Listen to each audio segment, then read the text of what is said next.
pues es aquí donde cambia la manera de pensar de las personas, de la humanidad en general. Y la pregunta es ¿por qué? ¿Por qué de repente una persona cambiaría su pensar de la nada? Pues porque pasaron tantos sucesos que nos hace pensar de diferente manera. Estos sucesos son que en este tiempo cambia la política completamente, donde el rey, el monarca, el político, quien sea, llega al poder no por obra de Dios,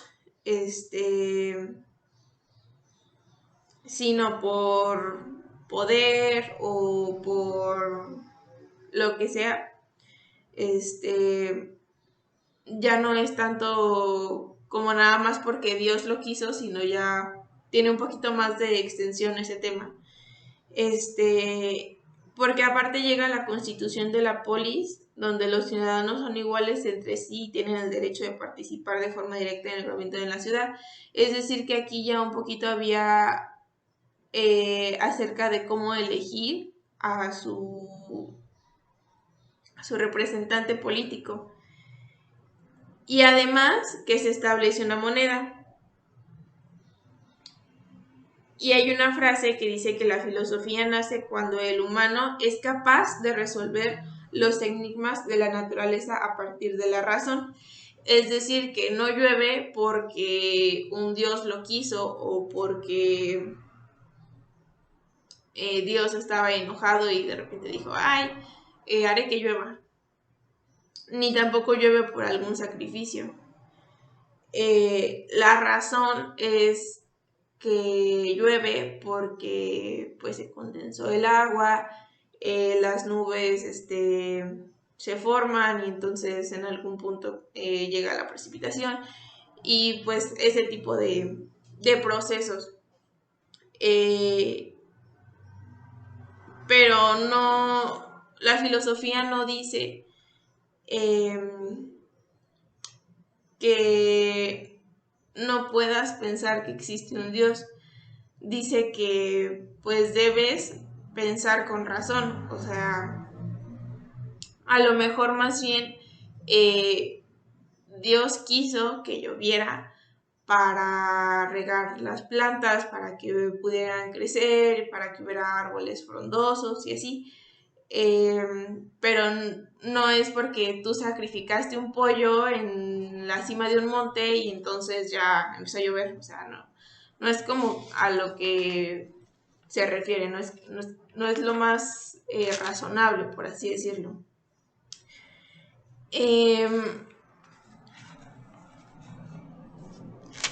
Creo yo que lo que más me dejó marcada de la filosofía es que yo en realidad no pensaba mucho cómo actuaba y gracias a la filosofía me he dado cuenta de que debo pensar cómo estoy actuando, que si primero actúo y después pienso, probablemente no sea como 100% factible, sino que al contrario puede ser de que resulte en algo perjudicial para mí o para quien está a mi alrededor. Entonces es por eso que es mejor pensar y luego existir, luego actuar. Debemos usar nuestra mente, nuestra conciencia, nuestro cerebro para saber cómo es que vamos a actuar sin perjudicarme ni a mí principalmente, ni a los demás.